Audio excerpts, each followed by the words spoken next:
What's up, Warriors, and welcome to another episode of the Mental Health Movement Podcast, Voice for the Voiceless. I'm your host, Chris. Just want to say thank you guys so much for your support on the last episode. Mai was a really good guest, and I'm really happy that it did as well as it did. For any of you guys that are in the know, uh, I am going to be on two podcasts coming in June for men's mental health, so I'm really excited to be on those podcasts. One is called Rewritten and the other is with Mr. Whiskey. I've been on his podcast before, but this is for men's mental health, so really looking forward to that.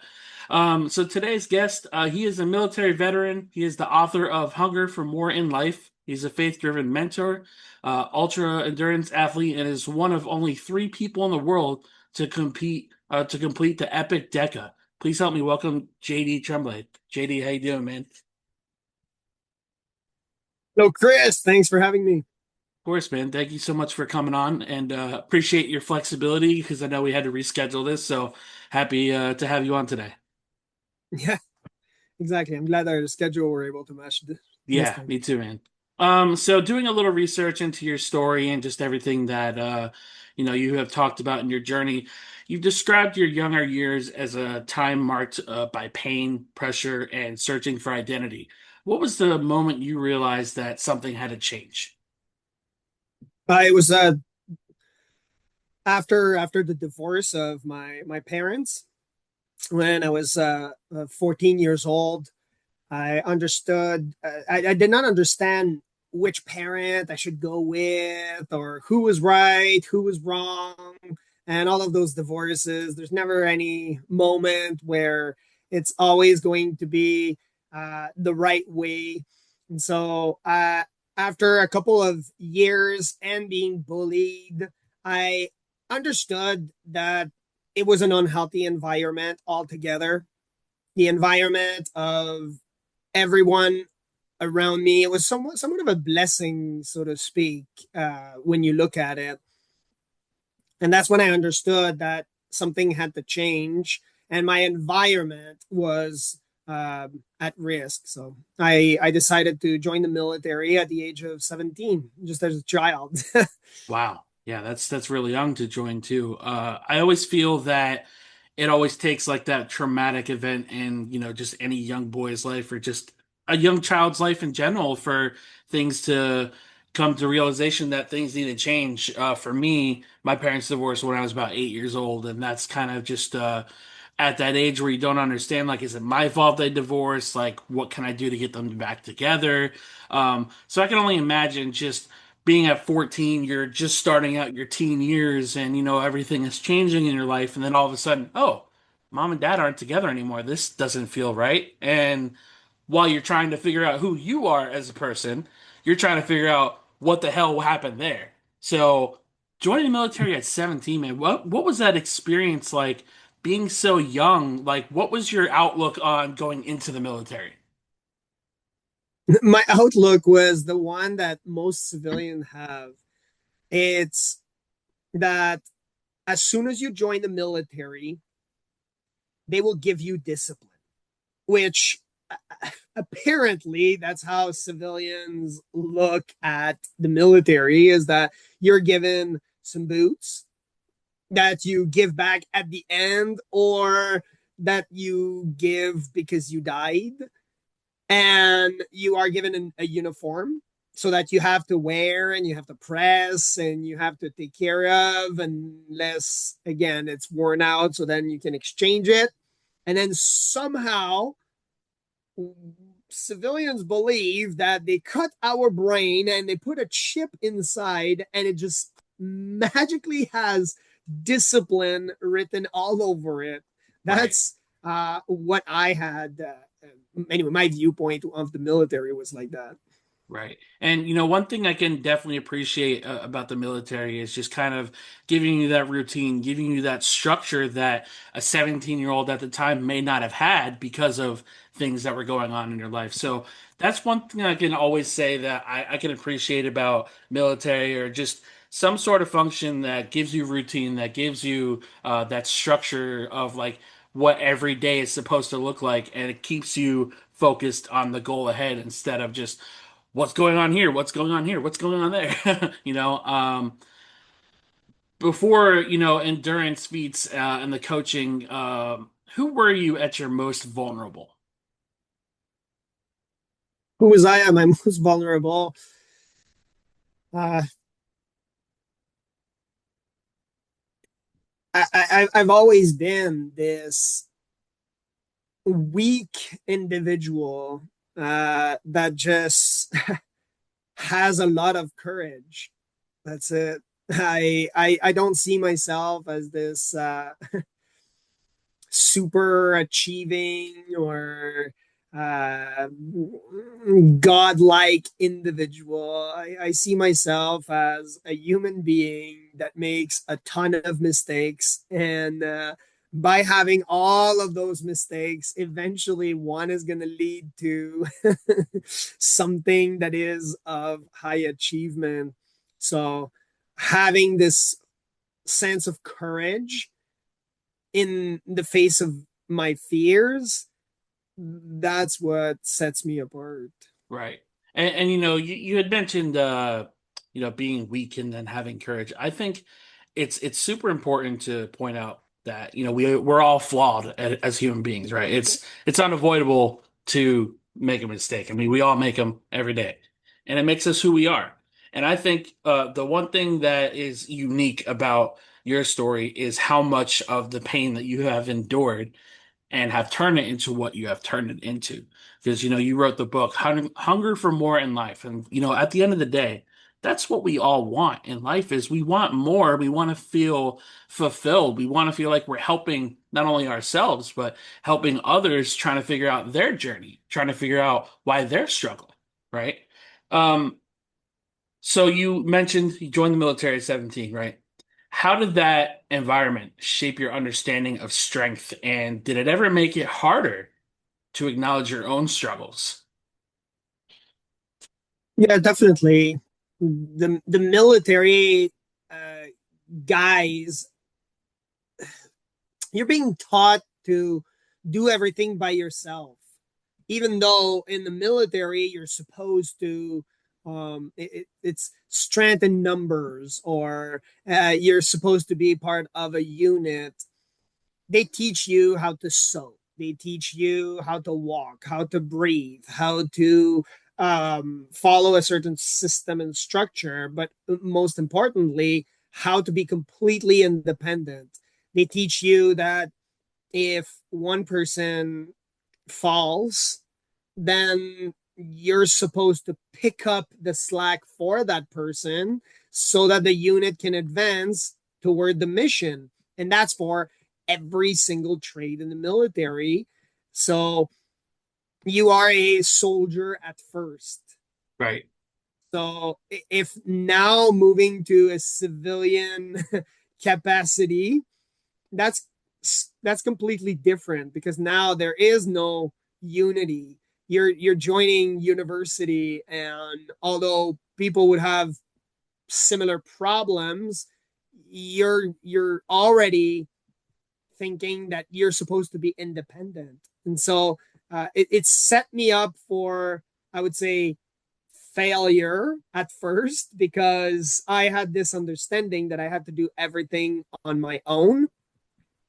And that in itself was the wrong mindset that I had to adjust. right. And just admitting that you're struggling, I'm sure in itself was really hard to come to terms with because you're taught to, think for yourself, perform for yourself, and not worry about anybody else but yourself. So not only dealing with the things up top in your head, but dealing with like everything that's going on around you. You mentioned if one person falls, you're supposed to pick up that slack for them. So I can only imagine just pulling along their weight alongside, just kind of like that mental weight that you were Mhm. pulling as well.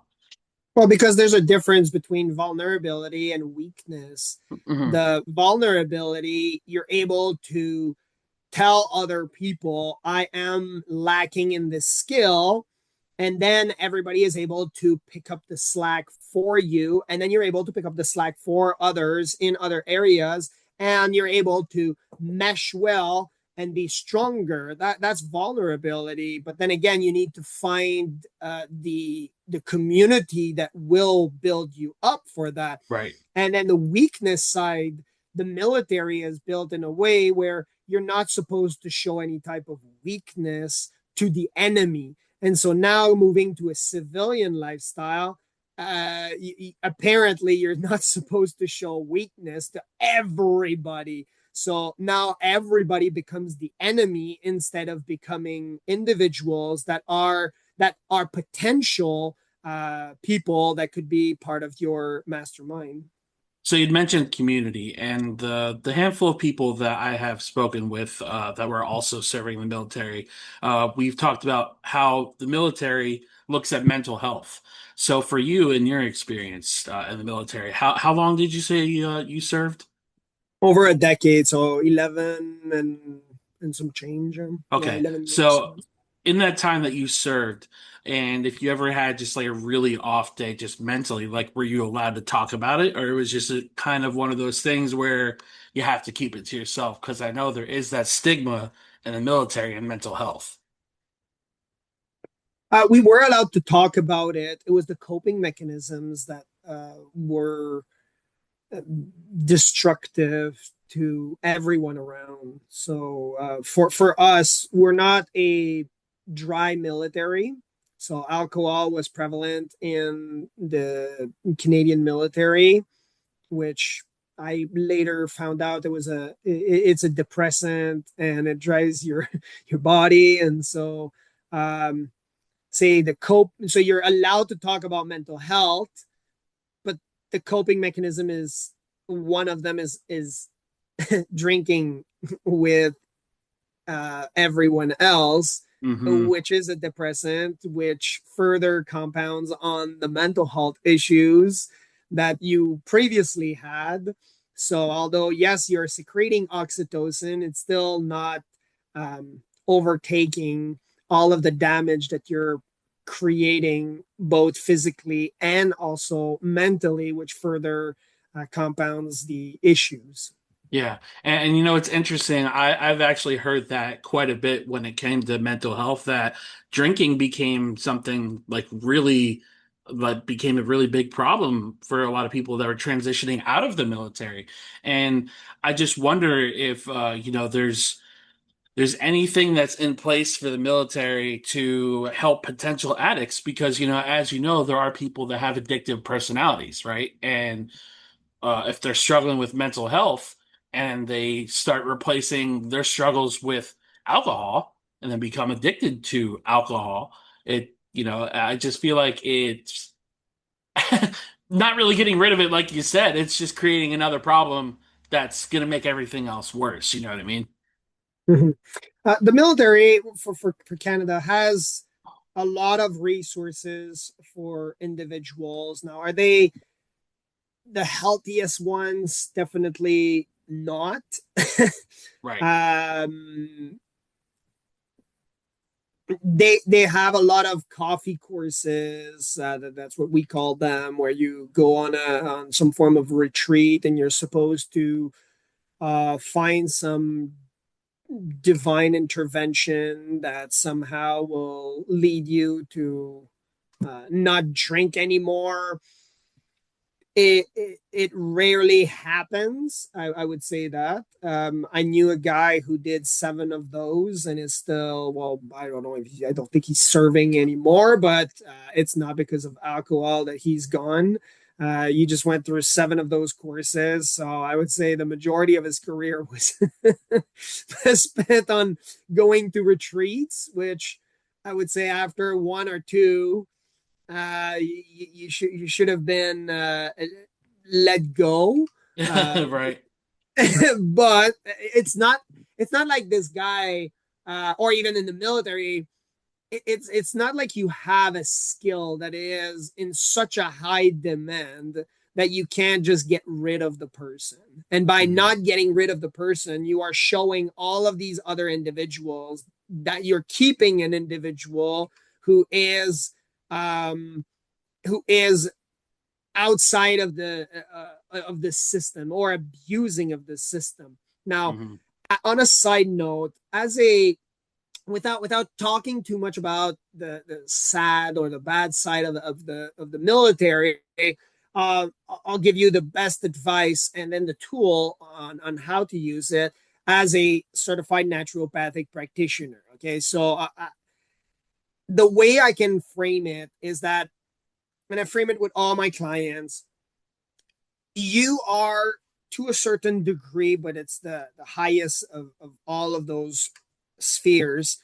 You are the creator of your own health. I understand that we live in a world where you're bombarded with porn, and you're bombarded with lots of sugar, and you're to a certain extent, you are the creator of your own health. And so if you're not capable of removing alcohol from your mouth or from your life, and you understand all of the unhealthy behaviors that come with it, then you are the one that is responsible for it. And you should be accountable for your own health. Now, the tool that we use at the Hungry Warrior Academy is a system with only 4 steps, which is RISE. And RISE is an acronym that is R for recognize the pattern.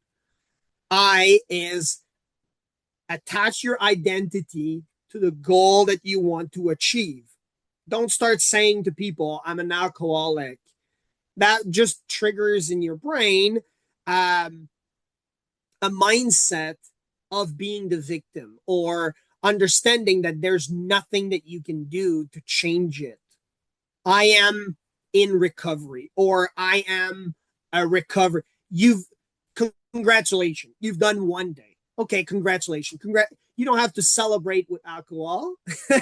That's I would refrain from it, but you're taking that identity to a whole new level, and you're serious about that identity. You're saying, I'm a Christian man. Christian men are not supposed to, and you can drink alcohol, but you are not to use it in a lack of self-control, so to speak. And so that's the part where the Bible is clear on it. Now, S in the acronym RISE is structure. So many people will tell you about structuring your entire week, or even structuring your entire day. But those are people that have never been addicted to a substance or a non-healthy behavior. When you are an addict, structuring the next sometimes 5 seconds will decide whether you relapse or not.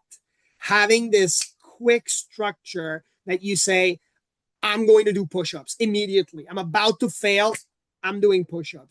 Now, I'm talking about push-up. It can be anything. Some people use an elastic band, or some other people. You structure it. Make sure that you have this system that is in place, because you talked about structure and system, which correlate with my military service. The military does not give you discipline. The military, as you mentioned, gives you a structure and a system. If you use a structure in your system, you will acquire discipline. It's inevitable. But if you don't, you will be undisciplined. And there's a lot of undisciplined military member. Likewise, there are some disciplined military member. And E in RISE is engage in healthy challenges. You must challenge yourself, right? You look at your body, you say, how about we challenge ourselves to not drink alcohol for 2 weeks? There you go. No cheating. Right? That's healthy. And then you're going to take on new healthy challenges, and that's just for alcohol, right? That's just one of them. You can use the acronym. You're a man, you're a woman, uh, you're old, you're young. You can still use it in all of these other spheres of your life. Right. Recognize the pattern, identity, S is structure, E is engage in healthy challenges. Yeah, and I want to pull out identity out of that just really quick. I wanted to touch on that. Um, So the last podcast I did was also with a therapist, and we were talking about Anonymous and just like the 12 steps and how I'm not really crazy about the meetings because I feel that somebody who's starting out as first day recovery, like you mentioned, versus somebody who's been sober for 20 years, and that's become their whole identity, which is great. 20 years is incredible, but when you're on your first day and you have that mentality of, well, shit, I'm not at 20, I'm not at 20 years. Like, how am I ever going to get there? Like, that's a lot of commitment.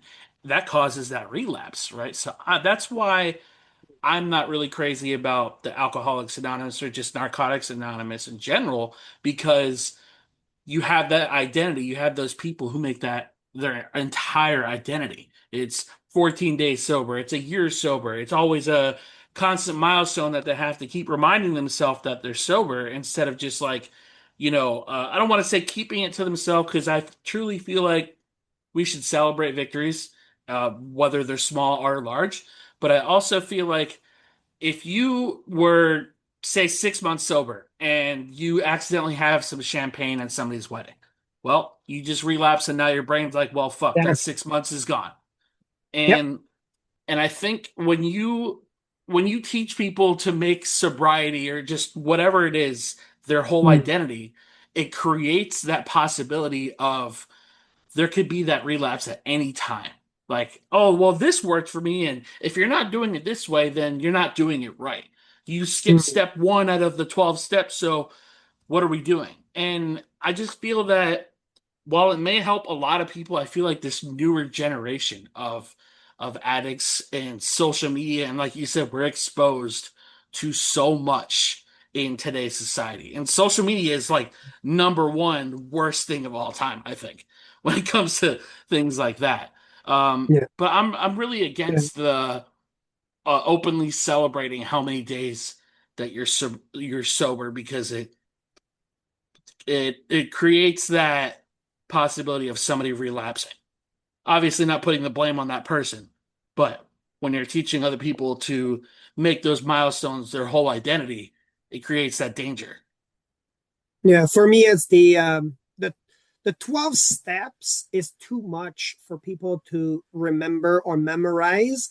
Even for people that have a healthy brain, but for individuals that are addicted to either a substance or even unhealthy behaviors, uh, certain behaviors even affect the brain structure, and you're incapable of remembering certain memorable events or dates. And so now having to remember 12 steps is quite difficult for some people. So imagine an addict who is now learning 4 steps. Well, 4 steps is easy. It's one word on top of Right. that. And so you're able to now, and I like that you brought up the guy is 12 years without having a drink, and then all of a sudden he has a glass of champagne. Or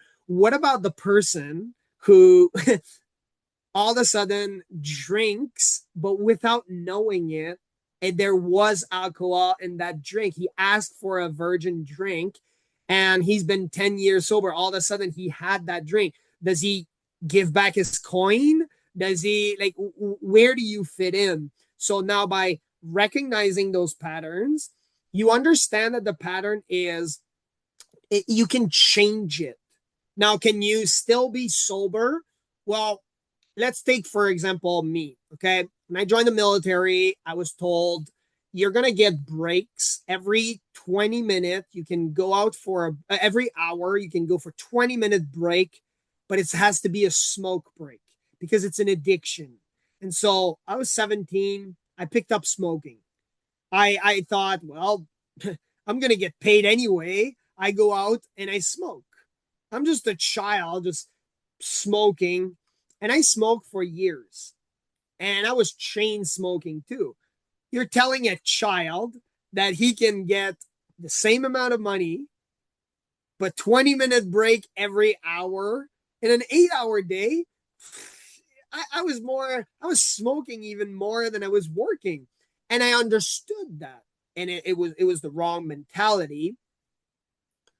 Now, recognizing all of those patterns, I understood that, well, I needed to break those cycles. Why was I smoking? What was I breaking? Oh, I was breaking the bank because I looked at my bank account and I was thinking, well, where's that $300 going? At the time, it was like $10 per pack of smoke. And I'm smoking one pack a day. You do the math, like $300. And I thought, well, if I want to save $300, I need to quit smoking. So now you're recognizing all of these patterns. And I can say that I have this odd cigar once in a while. I could light up a cigarette if I had to, but I haven't in years. I don't count it. I don't have to count it. I don't have to. I remember every day that I have a cigar. It's funny because one client, I just flew back from Italy I was with a client yesterday, and he was talking to me about that exact same concept. And he was saying, well, do you smoke? Because I bought some cigars on my way back. And he said, well, you smoke? And I said, yes, I smoke the odd cigar. But again, it's a celebratory cigar. I had one at Christmas with my dad. That's it. But now we're at the end of May right now. So it's been 5 months I haven't had one. Do I crave one? I don't. I'm able to talk openly about it. And if someone has that issue that they're trying to quit smoking, I'm also able to refrain from it, which again, just emphasize. The point of recognizing the pattern being way more powerful than just having this stringent structure. And I like that you brought up that the person just relapse after 20 Yeah. years is because, well, you made your whole identity revolve around it. So I like that. And you know, as a child, I went to meetings with my mom. You know, she went to NA probably from when I was 14 till maybe 17, 18 years old, and I couldn't tell you anything past the first step. I I was there. I wasn't present, but I was there with her, you know, physically. Um, First step is admitting you have a problem. I don't remember anything after that. You know what I mean? So Yeah. it's like We I use can this only all the time. imagine. Right. And I can only imagine how hard it is for somebody breaking into sobriety. How the hell do you remember 2 through 12? I don't remember anything past 1. You know what I mean? And I'm sober. That's bad. You know what I mean? Yeah. Um, but But would you I just remember all four? Like, oh yeah. Yeah. yeah, there Yeah. you go. Like R is R is rec- recognized, right? And right? then I is identity. S is the S structure. is structure, and then E is engage in positive behavior. Engagement. There you go, Yeah. right? And we just talked about it just like Yeah. that, right? And now you can use it in any other addiction. If you're able to recognize your patterns, now you're able to know, oh, you know what? I only drink when I'm with these people. Then all of a sudden you distance yourself just a little bit from these people. You don't have to cut them out of your life. You just have to say distance yourself just for a little bit, just to recognize the pattern. Then all of a sudden, well, you don't drink anymore. There you go. Yeah. You just, and that's the start, because now you're basing yourself on logic. You have to go from the the brain is a beautiful machine. It's and we have something called neuroplasticity, which is the ability for the brain to heal itself and to create new pathways. But if we have been conditioned to understand that, well, for me as a child, I was being told, not with my dad. My dad was not drinking, and he was not even smoking until I started smoking cigars, right? And it's more of a meaningful event now. But I did not grow up in this environment until I joined the military. And in this military environment, it was about um, smoking and drinking, and again, it's this reward that now I'm getting. And we were being told that all of the people that would be drinking with the officers and drinking with your boss are the people that are going higher in ranks, making more money. And so you're telling your child that it is okay and it is even rewarded financially and in Right. every way to drink and to smoke. And now I have to change all of these patterns, and somehow my health needs to be more important. Hmm. And I'm just thinking, well, I have a lot of years ahead of me. I don't need that. And Right. yeah, I had to change all of those patterns. So that's why we use the RISE acronym. So speaking of acronym, so the Mm. word fear is something that we look at that word and we understand what fear means, right? There is two songs that broke out the abbreviation of fear. One of them was Face Everything and Rise. That was probably one of my favorites. And then Okay. the second one is False Evidence Appearing Real. Blew my Oh, yeah. freaking mind because Yeah. when you think about it in that second one, like both of them are great, but the second one is, fear and anxiety go hand in hand with each other. It's our thoughts saying we should be scared of something because we were told to be scared of it. What happens when you stand up to something you're scared of, whether it's an abusive parent, whether it's an abusive spouse, whether it's a boss that treats you like shit? What happens when you stand up for yourself? That fear goes away. All of that anxiety and all of that fear disappears because you were taught to feel a specific way about this person or this thing for so long. And again, you spoke to courage. You spoke to, changing and rewiring your brain. And when you rewire your brain on a fear, I mean, the sky's the limit, you know? Kind of like Rise. Yeah. Yeah, exactly. I like that. I really like that. Yeah. It's not real. That's why for us we deal with facts, logic, Yeah. science. That's what I tend to just tell the guys, because a lot of the guys sometimes they and our clients, they want to talk about feelings. And I say, okay, we're going to address the issue right there. Feelings are just there to give you an experience in life. That's it. They're not Right. the driving factor. And if you have the money, then you can deal with feelings, basing your decision on, oh, I bought this new car based on my feelings because you Right. have the money. Hmm. But otherwise, all your financial decision need to be based on facts and logic. You need to rewire your brain to base everything on facts and logic. So, and I'm going to use that for sure. Yeah. Yeah, fear. Yeah. um, So one thing I wanted to ask, capitalizing off of what you just said, what does men's mental health mean to you, just as an overall spectrum? What does it mean to you? Men's mental health is definitely one of the most important and crucial part after your spiritual side, um, because you need to rewire your brain. I say that, and it's arbitrary, those numbers, but it's just to show the difference in terms of how much they are needed for every single task that we do. It's 80% mental and 20% physical.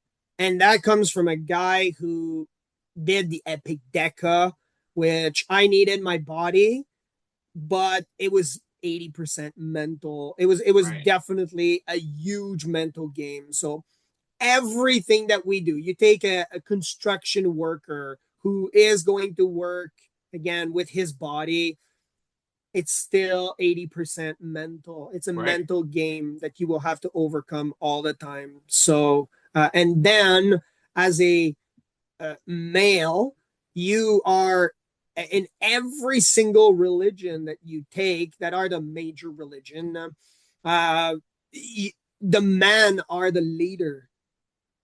And so you have a lot more pressure as a man. So I would break down the two completely separate, where mental health is everything that we do, despite gender, is 80% mental, 20% physical. And then you have the men part that I addressed, where men are called to be leaders. And so there is a higher level of pressure and demand on this gender. So so that's why I'm saying that it's even more important to have and to be sharp mentally as a man. I couldn't agree more, man. So, one thing I wanted to share. So I'm a really big wrestling fan, right? I've been watching since I was about 7 years old. And you Okay. mentioned 80% mental, right? I've heard stories and listened to interviews of so many different wrestlers, just talk about what they do. And uh, you don't realize the pressure that these guys go through, like mentally, and performing in front of 80,000 people, focusing on not trying to kill a guy and making sure that everything's done right. And you mentioned the construction worker. He has to make sure this building's not going to fall down on somebody's head. And I truly think we're getting better when it comes to talking about men's mental health, because you mentioned the numbers very briefly, but that's something I'm really passionate about, and I want to just kind of talk about that really quick. Those numbers are there, and those numbers are very real, and they keep going up every single year, right? Yeah. It's unavoidable.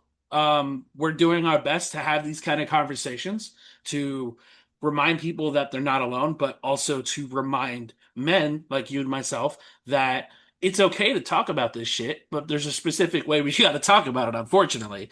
Yeah. Um, and I think we were told for so long, probably our entire lives, not to talk about things, to man up, to do all these things and what makes us a man, right? And one of the most common words to attach to a man is provider, right?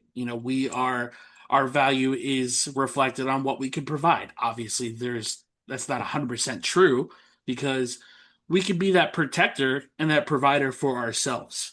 And I think a lot of people need to hear that statement, because we can provide and protect everybody in our households, but if we're not doing that for ourselves, we're no good to anybody. We want to provide to everybody around us, to all the people that we love. But if we're not doing that in return for ourselves, we're adding to that statistic. We're adding to that conversation like this that could be had. You know what I mean?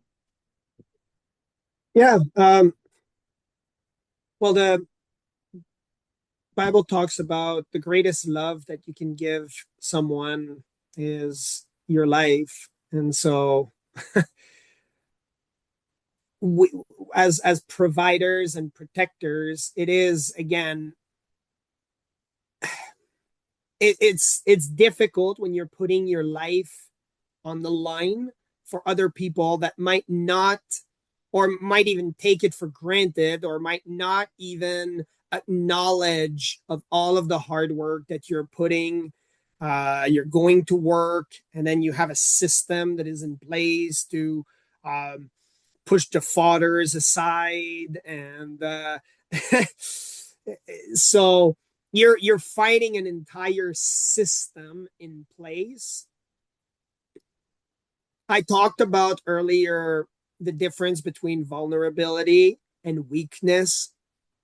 There are definitely these places. Definitely check out. Of course, I'm part of the Hungry Warrior Academy, so see if it is for yourself. And that's because we only want to work with the people that want the success. Because there's a lot of people right now that will claim they want success, they will claim that they want to be healthy, but are not willing to put all of the efforts in to Absolutely. reach the top of their own personal mountain. Right. So if you are hearing this and you want to work with nothing but the best and people that have conquered several mountains of their own, then reach out to HungryWarriorAcademy.com. We have a cohort led by a former, he was in the Marine Corps, and then he moved to become a Navy SEAL for over a decade. And so when you're in the same Zoom room as a former Navy SEAL, your level of output will be much more significant. Now, are you able to be vulnerable with these individuals? We're not claiming to know everything. I am human. I make tons of mistakes, and I mentioned it. I am, in my eyes, I see myself as weak because of all the challenges that I am trying to accomplish. Meanwhile, I'm trying to accomplish, I'm trying to run several businesses. One of them is international in 5 different countries. And Right. so I'm trying to tackle some larger tasks. So I see myself as weak. However, I still have that courage. And I have these individuals that are able to bring me up in the event that I am failing. And I get to rely on some of these guys, just like one of our coach. If you're not the right fit, and we have other people that we can refer you to, we have a list of other providers. And so we're willing to reach out to other providers and give you all the tools for you to succeed, because for for us, our goal is to, as a business, is to make sure that you get the results. We get Right. driven by results. We don't get, we are not there for profit. We are not created as an entity to uh, to prey on people. We are there to make sure that those guys are succeeding, to make sure that they have the result that they're seeking physically, mentally, and spiritually. Right. That's what we need. We need strong men that have some solid values in the world to be able to overcome all of this evil that is around us. Yeah. That's what we need. So that's why I want to make sure that we can talk more about the vulnerability versus weakness. I understand you don't want to be weak in front of all these other people, but the vulnerable piece, I am able now to be vulnerable in front of certain individuals. And those Hmm. individuals sometimes are difficult to come around and to see. So I'm glad that we have these masterminds groups. Yeah. And just having that vulnerability expresses that strength that we have within us, trying to grow and improve our well-being and others around us. Um, what gap did you see in mental health that made you create the Hungry Warrior Academy? That there's no help. There's no help for men. Yeah. I was going to see psychologists after my military career, and I remember getting in at the office, and the lady's talking to me about a wheel with big feelings and small feelings, and trying to go to the center of it all. And people can Google it if that works for them. Be my guess, but I understood at the time that feelings are different than emotions. And a lot of, even I would say, providers even have difficulty understanding what is the difference. So I would say that's what the gap was, is that we're pushing men to be more on the side of feelings and effeminate, where being masculine is needed for um, repopulating the earth too. Yeah. Being masculine is something that is necessary for survival. It's necessary. And if I'll touch it briefly on the difference between emotions and feelings, is that an emotion is, it creates a body reaction. So let's say surprised. Well, being surprised is an emotion, which all of a sudden I'm surprised. I will have my heart rate will increase. my pupils will get dilated. So that is a reaction that can be quantified and looked at so that you can adjust to a certain stimuli versus a feeling is just there to help to it's just there to help you experience life. Yeah. That's it. It is the same. You might see something tragic and be laughing, and it could be a good experience, and it could be a bad experience. It's just on depending on how you're going to to live that current state. I feel That's like it. So feeling is kind of like that surface level. It's very surface level. Whereas like yeah, emotion is you feel it in your heart. You feel it in your soul. the And the emotion is the body reaction. right, right. So that's where you can quantify it. Hmm. Yeah, So I'm glad that you shared the therapist experience because I would love to share mine if that's okay with you. yeah, I Um, love that. Yeah. so when I was 14, I had attempted to take my life in high school.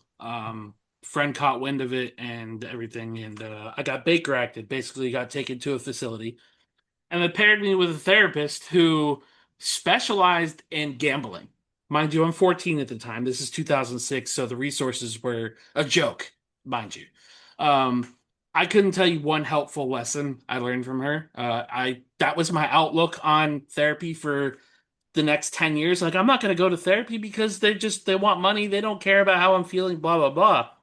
And then my second experience into therapy was after my second attempt. I was 27 years old and had a really good therapist when I was in New Jersey. We were doing sessions for about 6 months, and she saw me for who I was and what I was struggling with, and it felt different because I've never had that with my parents. So fast forward to coming back down here to Florida, I had my second really bad experience with a therapist because I wanted to stay in therapy and just keep my mind on the right track. And I had my very first anxiety attack in this session.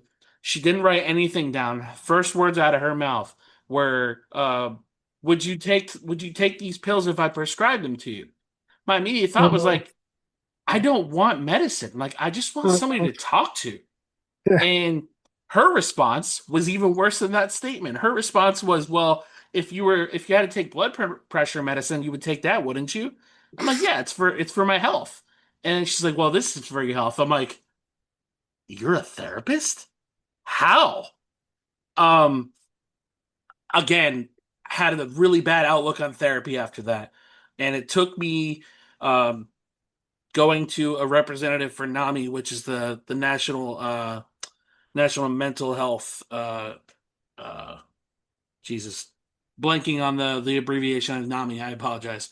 But I told the guy, I said, "Hey man, like I've had some really bad experiences with therapy. Like, how can I go about finding another therapist? Because I've pretty much given up on trying to look for therapy because I just don't feel comfortable with people that just want to prescribe medicine."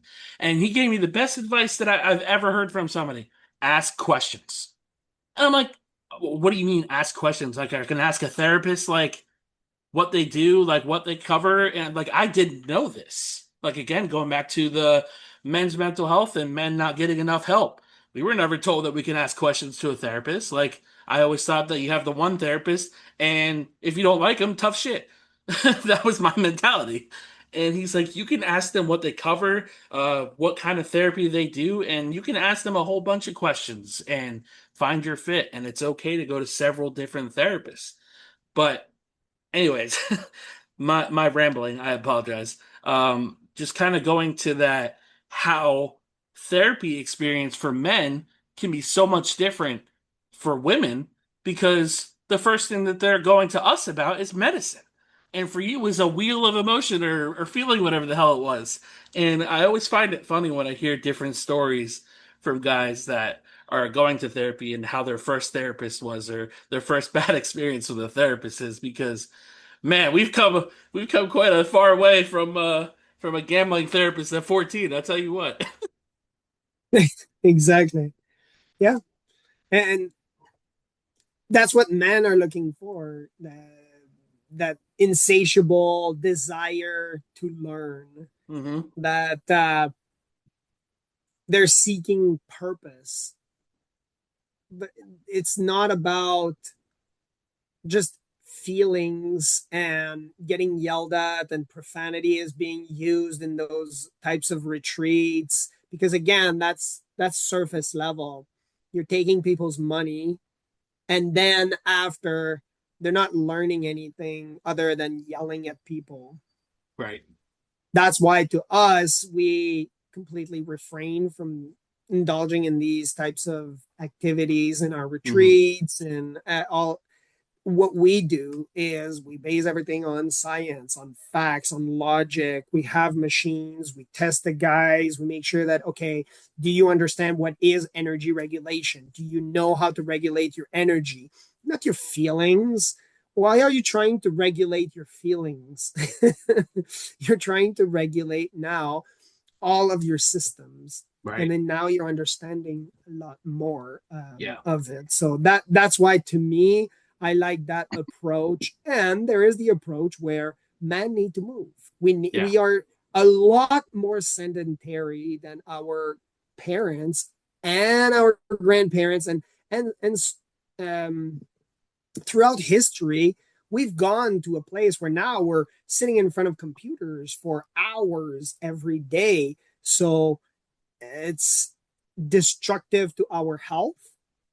And the types of therapy that I've seen work very well are the therapies that involve the body to move. Yeah. Men need to move. Right. So, Right. yeah. What's a question you wish more men would ask themselves?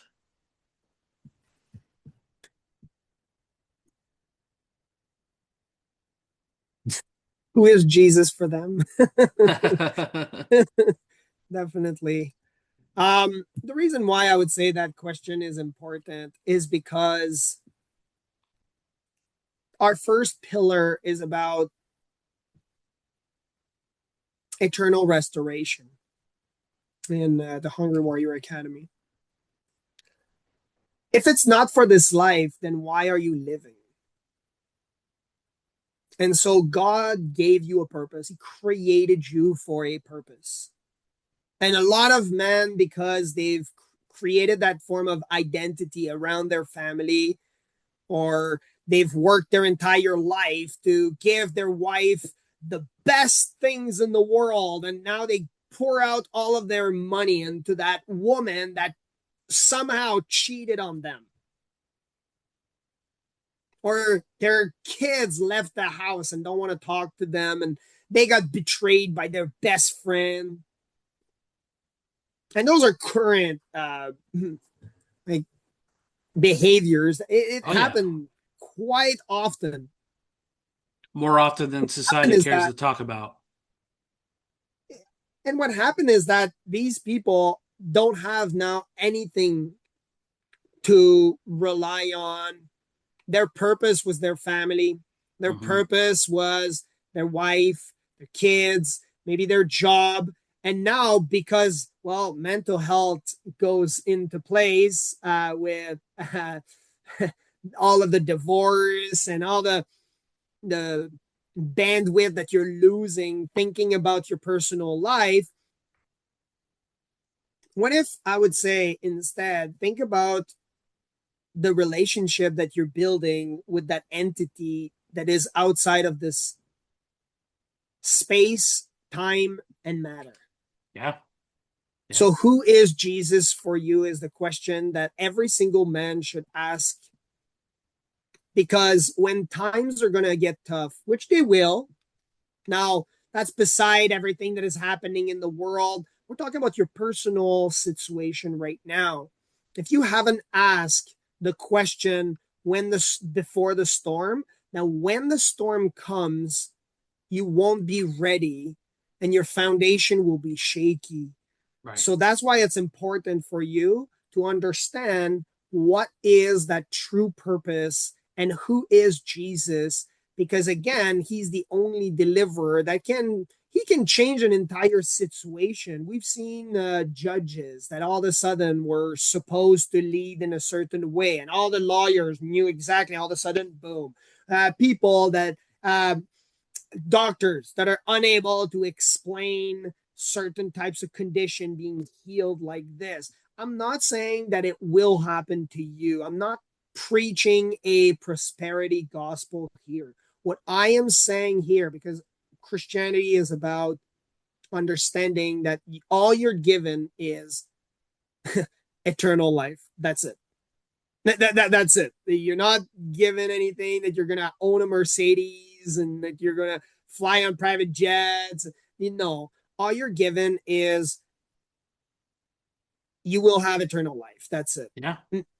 So if you're able to ask that question, then you're able to understand, well, what is in the afterlife? What is, you're able to base everything. And then you're also able to lead your family based on some strong core values that have been, that worked for thousands of years. We're looking at the 10 Commandments, right? Honor your father and your mother as the fifth commandment. Okay, and I'm just picking one out of the 10. There you go. Hey, which parent is going to look at you and start beating you because you're not you're honoring them? Yeah. Yeah. Right? Or the eighth commandment, which is "Thou shalt not steal." Right? Like, which person is going to start beating you up because you did not rob their store? Hmm. You see, so now you're teaching your kids how to behave. You're helping the next generation. It gives you some sense of purpose because, as Yeah. I mentioned, what the entire, you see, I even wrote the book about hunger, hunger for more in life, as you mentioned. There's another book. Uh, I can't remember it right now at the top of my head. But it talks about what is that purpose in life. That purpose in life is to please that identity, which is essentially for that insatiable desire to always be thriving for more, to look for that sense of purpose in life. And Right. so that purpose with God is all, you will always improve. You will always improve and he will not disappoint you. But you will have to figure it out on your own. So Yeah. definitely having that relationship with I would say start with a being and then move up and closer. I still Yeah. recommend Jesus. So that's Yeah. why the question should be posed by every single man on earth: who is Jesus for you? Yeah. So I lost my grandfather back in February, and I remember the day that I found out that he passed away. It was the first time I called my father and asked him for a hug. I've never called that man and asked him for anything like that, other than just like, can you help me with my car or something like that. I called him in tears. I said, dude, I really need a hug, like really bad. Like between that and the last 6 months before that was just so much loss, so much grieving, and that was my breaking point. I was so done. And I remember the day after he passed away, I just feeling so lost, and I remember praying. I said, please just give me a break. My heart cannot handle anymore. I said, please just give me something. And I'll never forget the day after his funeral, I got a promotion at work.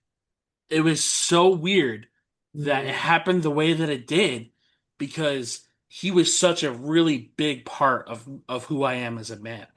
And the fact that it happened after I was praying so hard that I could just get just a little bit of a break. And then that happened the day that it did. I was floored when it happened. I'm like, there's no way that life just was listening, that somebody up there was listening, and that happened for me. I'm a really big believer in having a belief system, whether that's God, whether that's whoever it is. I call it a higher power, just because I have a lot of trauma around religion.